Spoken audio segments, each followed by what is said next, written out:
We're going to be working on shampooing and draping procedures this morning. So the first thing I want to do is ask her to remove her jewelry and her glasses. And then I want to tuck her collar in so that I don't wet her clothes. And this morning I'm concerned about that because of going out in the cold and it wet. But oftentimes they have on dry cleanable clothes, so we know we don't want to get them wet. You can use a neck strip, and all this as far as to keep the cape from coming in contact with her skin, and it has some stickies right here. We just wrap it around her neck, mash the two stickies together, and then we'll put the cape over that.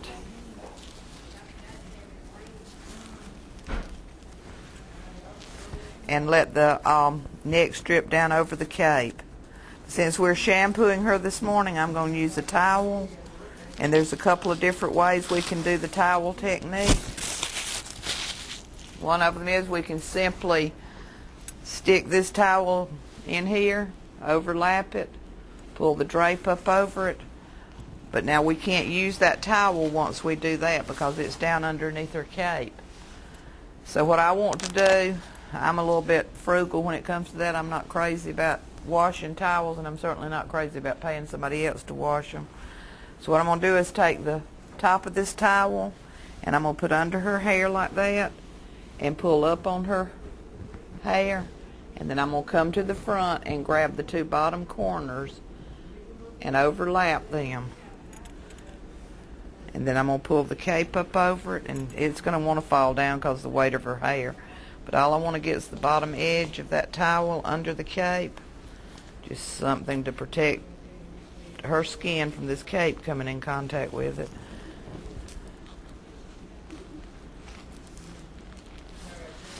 And I'm going to fasten it.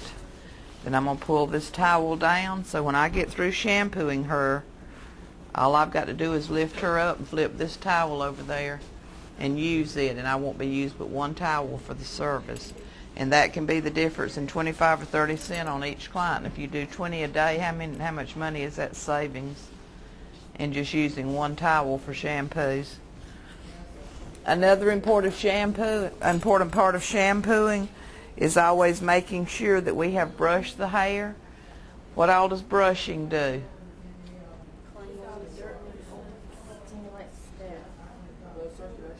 Blood circulation, it stimulates it. It brings the dust, the dirt, and the grime out. It takes the sebum, natural sebum, through the hair, thus helping to close the cuticle scales and make the hair shinier. And to brush, I don't want to start up here because if she's got tangles up here, I'm going to pull them into these tangles back here. So what I want to do is start down at the nape area and brush, and then a little more hair down. She's got a little static electricity this morning. And you notice I'm brushing all the way through. What happens when you get people with longer hair, you'll brush and then come back up and still have some of this hair in it, and it hurts. So always make sure you make long enough strokes.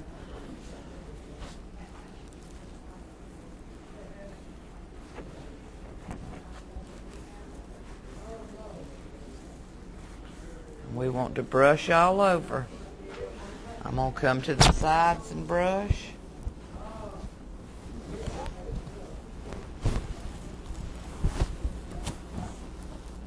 And while I'm brushing, am I observing her hair and her scalp? Yes. I'm looking things over. You can see both hands are going all the time. I don't need but one hand to brush. But I'm looking. Something that's obvious here is she's got color in her hair. So that'll help me to choose what type of shampoo to use. Even though all of her hair is not colored, it's the colored part of it that I'm concerned with because I don't want to strip any of her color. And I know her hair was lightened because I can see the natural color is darker. So I know that lighteners are more damaging than hair color. So I want to, make sure I deal with it. And the natural hair will just follow whatever I put in there. Now by now she should be good and relaxed. And we're going to take her back to the shampoo bowl where we'll do the shampoo manipulations. I have my client in the shampoo chair now, and I want to show you a couple of things about this chair because most students avoid this chair down here. If you'll notice, they stay down there.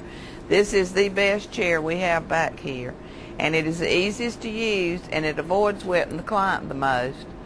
The reason they don't like to use it is because they have to adjust it, and what that means is the height of it, the back. With this, the client's got to sit here and all the time pushing this chair back. With this one, we're going to let it back. But this is also a handicap chair. When we have someone in the wheelchair, this arm will let back and let them slide right into this chair, and then it closes back down. If we want this chair to go up, all we have to do is pump it. It goes up if we've got a short client. If we want it all the way down, all we got to do is mash our lever down and it goes down.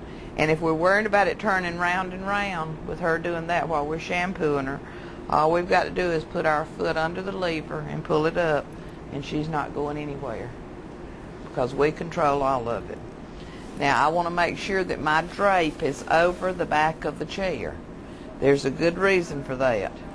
If any water starts running down, if I've got it down in the chair, then it's going to run right to the seat of her britches. If I've got it to the back of the chair, I'm going to probably feel it hitting my feet because it's going to spatter off the floor. Now I'm going to try her in the lowest level, and I'm supporting the back of this chair as I let it back. Is that comfortable? Need to come up just a little? No, don't get up. What is hurting me? Well, I'm fixing to let you up. That's fine. Now when I get it where she says that's fine, I'm going to lock it. Alright. I want to make sure all her hair's out from under her neck, down in the sink. And before I turn this on, because I don't want to wet this camera, I want to tell you, this will get away from you and it will wet this entire room. So make sure your hand is on it really, really well. Test your water on your wrist, not on your hands. Your hands are going to become tough to water after a while. And what'll feel comfortable on our hands is going to hurt on her head, or be too hot, be uncomfortable. Also, the problem area, and I want you to watch carefully when I do it, is the nape area back here. We're always scared if we go back there with that hose, it's going to come up in our face and all over everything. So we don't rinse it well, and clients complain because they get the itchies there where we haven't rinsed properly, haven't wet properly. So watch how I do the hose, and I'll be calling your attention to what I'm doing as I do it. So we want to get our water on. The higher you pull this knob, the more water pressure you have. And as you go along, you're going to want to have some water pressure, because you work quicker. And it takes a moment sometime to get the water going and get the correct temperature. To the left is hot and to the right is cold. Now, I've been shampooing a long time, so you may see me come back here and do all this. It doesn't scare me. I know how to do it and I feel comfortable with it. But if you feel uncomfortable as you start, put this hose down on their head and you can watch the water come right up to the hairline, and you got complete control. You can ease it around here and wet right in front of her ear, and then come over this way and protect her ear again. So if you feel like you're a little afraid of running around doing that like we do, just hold the hose there. It has a place there so it'll ease around the head without letting water go anywhere. Now the nape area, and this is what I was telling you about, as long as that hose is on her head, it can't wet anything. Nothing. You see the water's all going back in the sink.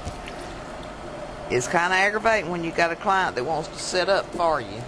You're to sit her up because we don't want her all the way up. Hold her up with one hand, slide that hose around with the other, wetting as you go, or rinsing, whatever the case may be. And as long as that hose is on her head, that water can't go anywhere.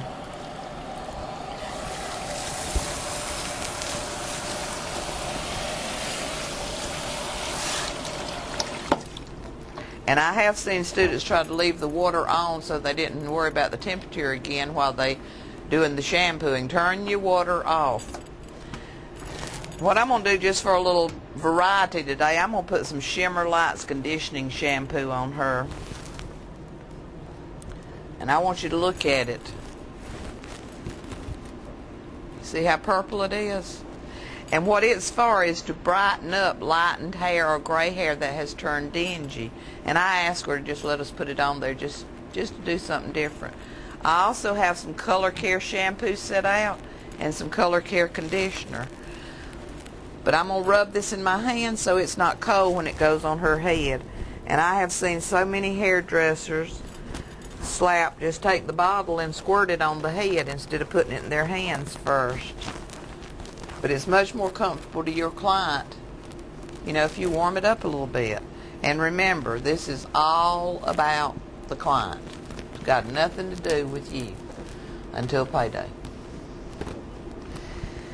All right. Same thing with this as with massage. Once we start, we don't want to move our hands. And if you've ever had an itchy in your head when somebody shampooed it, it seemed like they touched everywhere on your head except where that itching place was. So we want to make sure we cover every little spot on her head. And we're going to do so by having a plan. And y'all probably going to want to move around now so you can see what I'm doing because I'm fixing to turn my back on you.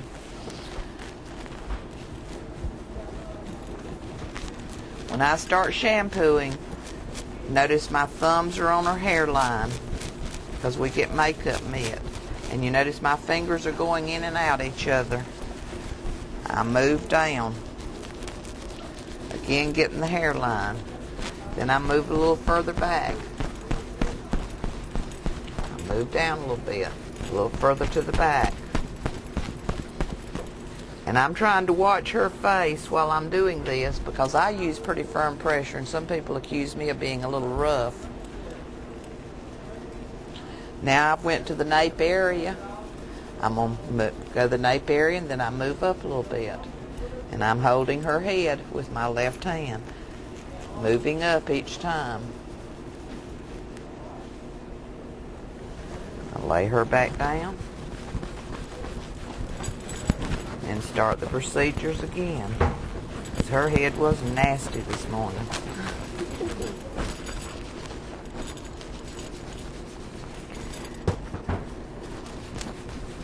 Now this shampoo is actually developed. You put it on and shampoo with it one time and then put it on and leave it for 5 minutes. We're not going to do that.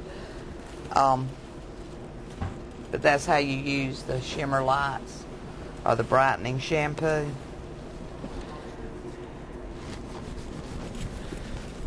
Now I want to rinse her. And I see people do this, take and want to wring it out. Well, that stretches that hair and that pulls on her. You can easily come through here and get a little bit of the soap out with just a little gentle pressure. There's no need for that because we're going to rinse anyway. But that wringing the hair out, that's a painful thing. I hate to get one that wrings my hair out.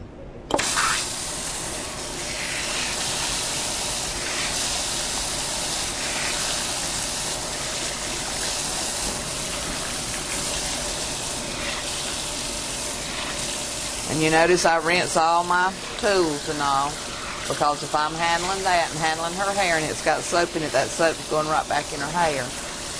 And make sure you start at the top and rinse it well before you go to the bottom. There's no need to rinse the bottom and then, you know, go back and rinse the top. We're going to start again rinsing. And again, if you feel uncomfortable, just have the water hose.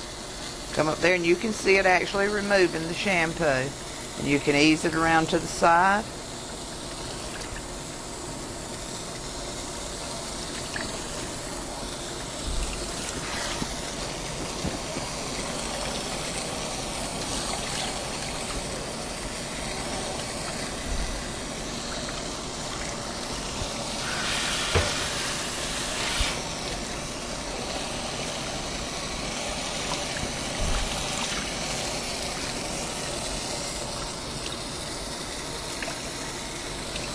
And this is the part that most people won't. Now,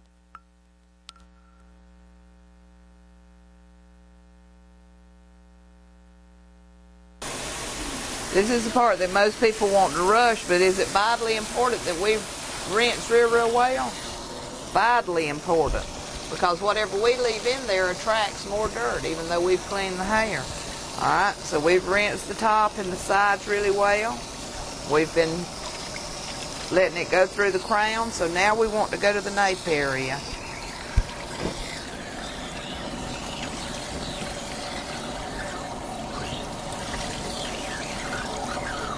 You'll notice me run my hose back and forth.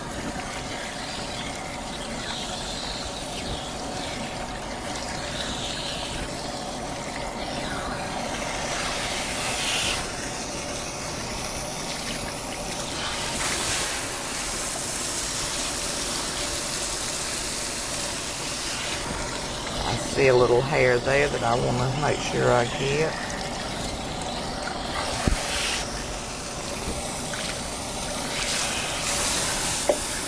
Alright, if we're doing a shampooing set for a client that comes every week, for a shampooing set we're going to usually shampoo twice. Now I'm going to let y'all practice on her a little bit using the Color Care shampoo and then color conditioner, and pretend that the conditioner is the shampoo. You usually do use the conditioner, don't you? Yes, ma'am. And that'll get two of y'all out of the way for shampooing. Y'all can be shampooed. And then we'll try to divide up and let y'all shampoo. But after we finish with her, I'd really like to get y'all back in the classroom and let's complete this. Our demonstration this morning was over shampooing as if we were just doing for a shampoo and set. But we have a couple of cautions and about our brushing of the hair, and I've had a couple of questions since we quit the demo. Now you noticed I stimulated the scalp mold this morning with the brushing because I knew I wasn't going to do anything but shampoo her. But if I needed to do a permanent wave or hair color or chemical relaxer or anything like that that I was shampooing prior to, I would be very careful that I kept my brush bristles away from the scalp. Now the question I think I got this morning was, how am I going to get the tangles out? So what the book says is do not brush the hair, but we can brush the hair before a service. We want to brush it before a lot of our services to get the tangles out. If we're trying to section off, like for a chemical relaxer, and we don't brush first, then we're not going to be able to apply, you know, in a consistent manner and get through with it. So some of the hair services that should not be preceded by brushing, shampooing, or massage include single process and double process hair color. And the reason for that is because we usually do it on the hair dry, and it should have been done the day before or whatever. Highlighting, that's usually done on dry hair also. Most chemical relaxers go on dry hair. Some temporary and semi-permanent colors needs to go on dry hair. And also if shampooing is recommended, like some semi-permanent hair colors recommends that you shampoo first and then apply the color to the towel dried hair. So if that is recommended, you want to keep the brush bristles away from the scalp and make sure you don't use a lot of manipulations like we did this morning. If you noticed, I really manipulated her scalp a lot, and hopefully y'all did too, because all she was going to get is a blow dry afterwards. Correct hair brushing is of vital importance to the hair. It stimulates the blood circulation to the scalp, helps to remove dust, dirt, and hairspray buildup from the hair, gives the hair added shine because it distributes the natural sebum. You should include a thorough hair brushing as part of every shampoo and scalp treatment, regardless of whether your client's hair and scalp are dry or oily. But keep these exceptions in mind. Do not brush the scalp, and I'm adding that in there, so if you want to write it in your book. Do not brush the scalp before giving a chemical service. Do brush the hair and get the tangles out. Do not brush if the scalp is irritated. Well, we wouldn't want to do that at any point in time because we'd be afraid of bleeding or pain. And it says never brush the scalp, which is contradictory to what it's saying all the way around. It says, and I guess that's where my questions was coming from, it says that it stimulates the blood circulation. Well, if you're not touching the scalp, how are you stimulating the blood circulation? You know, I have a little argument with the book there. Never use a comb to loosen scales from the scalp. You used to have people, and I notice this is not so prevalent anymore, but when I first started teaching, we'd have clients that come in here that wanted you to section their hair off and take the comb and scrape their scalp with it to get. You remember that when you were here a long time ago? So we never want to do that because we get oozing of blood and sebums and things. We don't want to go there, and we might irritate the scalp too. The most highly recommended hair brushes are those made from natural bristles. Natural bristles have many tiny overlapping layers or scales which clean and add luster to the hair. Hair brushes with nylon bristles are shiny and smooth and are fine for hair brushing or for hair styling. I don't have any natural bristle brushes here because they're like $4 or $5 a piece, but they are so much better on your hair. You know, if you want to start this brushing, to especially if you've got dry hair and scalp, it would be well worth your money to get a natural bristle brush to help your hair growth and your hair health. And we know how to brush the hair. We done that in the demo a while ago. You know, take a little bit at the time and do not brush tangles into tangles. Then we have our scalp massage, and the book shows us doing the scalp massage before the shampoo, and that's to loosen up the neck, do relaxing movements and sliding movements and all that. I like to do a little manipulations while I shampoo. Did y'all notice I put a lot of manipulations in that? Scalp massage can be performed before the shampoo. It is a luxurious extra service that will keep your clients coming back to you. Now, if you've got a client that you really want to please and they've come in, and this could be any client, they've come in and they say they've had a bad day and they're really tense or anything, that'd be a good time after you drape them up, you know, to do a little bit of loosen their head up or whatever, unless they let you know they've got to be at such and such a place in 35 minutes. You know, when you know they're in a hurry, you're only going to make them more tense by taking a little extra time to do a little extra things. But there's no set law about scalp manipulations that it's done before or after or whatever, but I try to throw it in with my shampooing techniques so they get it, and still I don't take a lot of extra time, because time to me is money and time to them is, you know, they're away from home and want to get home and fix supper or whatever.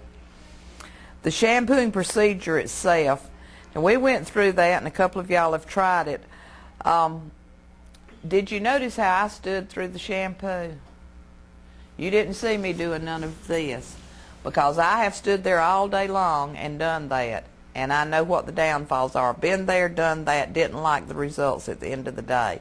And you might say, well, if I get real loose and relaxed, I'll feel better at the end of the day. You won't. You've got to stand erect. Of course, you're going to have to bend over a little bit. You know, it's not right there at your fingertips. But get comfortable when you're doing it, but don't get slovenly when you do it. Shampooing is something that most people that start in the salon, they do most of the shampoos that come in. You know, that's how you make your little money. It's somebody else's customer, and they're going to pay you so much to shampoo them, so you'll have some income. And it's something that will make your shoulders and your back burn and ache just unbearably if you don't have correct posture. And after a while, it goes down into your legs also. And you know, this career is one that's rough on the back, the legs, the shoulders, and the arms to start with. And it even bothers my neck if I get where I have bad posture. I get to aching back here. We want to talk about shampooing chemically treated hair. Now, our model a while ago had a little bit of shampoo, had a little bit of chemically treated hair. But what they're basically talking about here is an all-over application of something such as a relaxer, a perm, or a head of hair that has got color all over it. We want to be real careful in choosing the correct shampoos, and we talked about a while ago, even though she had a small amount of color, we still use the color treated type shampoos and conditioners because we don't want to damage that little bit of hair. But there's also, if you noticed, I got on in there and shampoo, but you never saw me take the hair and shampoo it. You know, some people want to do like if they're like they were washing out clothes. All that's doing is roughing up the cuticle scales. And what do we have when we rough up the hair's cuticle scales? Damaged hair? Yeah. We don't want to rough up cuticle scales. We want to cleanse the hair and scalp. And as you could see with manipulating the shampoo through, we cleansed it. You can. It's all right to get on top of the hair and scrub a little bit, but you notice my fingers went up into her hair. If you are doing especially lightened hair, but it's important in relaxed hair too, keep your fingers underneath the hair. The hair is going to be cleansed as you manipulate all that. Where is the dirtiest place that you're going to be shampooing anyway? The scalp. So as long as you're manipulating through there and the suds go through there, the hair doesn't take a lot of scrubbing. It's not like the stain you got on your favorite white blouse that you got to take and scrub and scrub. The hair's not going to be like that. So keep your fingers underneath the hair to keep from tangling it anymore, because when we start this scrubbing motion on it, not only are we roughing up the cuticle scales, but what else are we doing to the hair? We're just tangling it up. And when tangles go in, tangles got to come out. And then you have the client like me, when water hits mine, it just goes into mats and it just tangles itself. You know, so you really want to be careful in a case like that, and it's hard when you got one like that to keep your fingers underneath it. But what you do is shampoo, keeping your fingers up in the hair, doing your manipulations. Then when you apply the relaxer, you manipulate it in a little bit and then take and pull your fingers gently through small sections of hair at the time to help get the tangles out while the conditioner is on the hair. Yes. You may put out like a little hand brush one time. You remember that you brush whenever you shampoo? It had a little clip. Had the little plastic teeth and all Yeah. on it? And sometimes they'd even have a handle up here that you could take. Would that be good for it, or would that scratch the scalp? I wouldn't like using that on clients. I don't think, because we're using a little bit of warm water and, you know, we're opening up follicles, and I think that kind of goes back to never using your fingernails. We don't want to do anything that we think will scrape the scalp.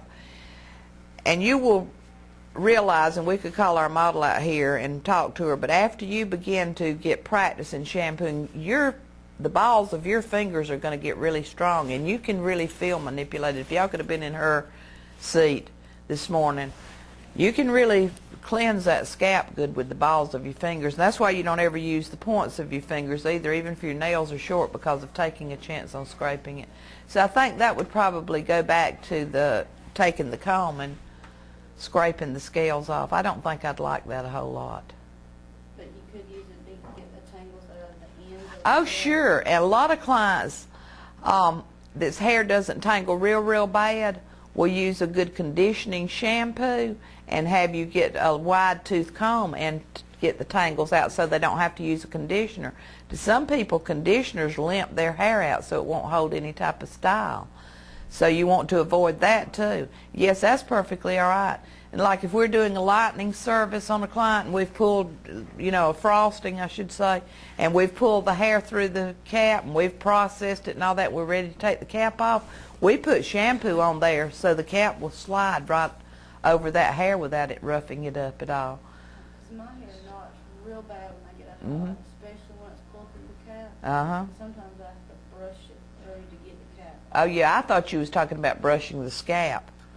Yes, you can brush the, yes, pull your conditioner and all through the hair. Just never, remember the rule of elasticity of hair.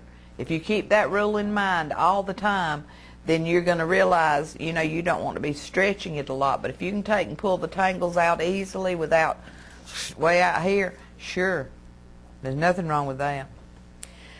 We talked about dry shampoos, and we was talking about the chemistry of shampoos, and that some people cannot get a wet shampoo. They might be uncomfortable, and y'all saw our handicap chair a while ago, but some people it's still difficult to get them in that. You know, we have people with diseases where they're all bent over, whatever reason, may be bedridden. That's when you'd use a dry shampoo. You can apply it right there at your station. If you notice, we got a portable hair dryer too that you can pull over to the station for the client that's not mobile. But in using a dry shampoo, make sure you drape them up. Read your manufacturer's directions. Some of these are sprayed 6 inches from the scalp, some of them 12 inches, you know, so it's vitally important. And get you a system, section off a little bit and go through that system, spraying it on there. Make sure you leave it on long enough and make sure that you do a thorough brushing afterwards. And that again leads us to some other clients with disabilities. You are going to have people in wheelchairs who cannot be removed from that wheelchair, and even if they can, they cannot stand to be laid back. So they may ask that you let them put their head first into the shampoo bowl. Is that okay? You want to give them something to cover their face. You know, as you shampoo, and you want to be particularly careful about not running any more water or soaps or shampoos in their eyes if possible. But yes, you may certainly let them. I mean, what did I tell you about that shampoo bowl? This is about your client. Has nothing to do with you. All of it's about your client. So by all means, you know, let them face forward.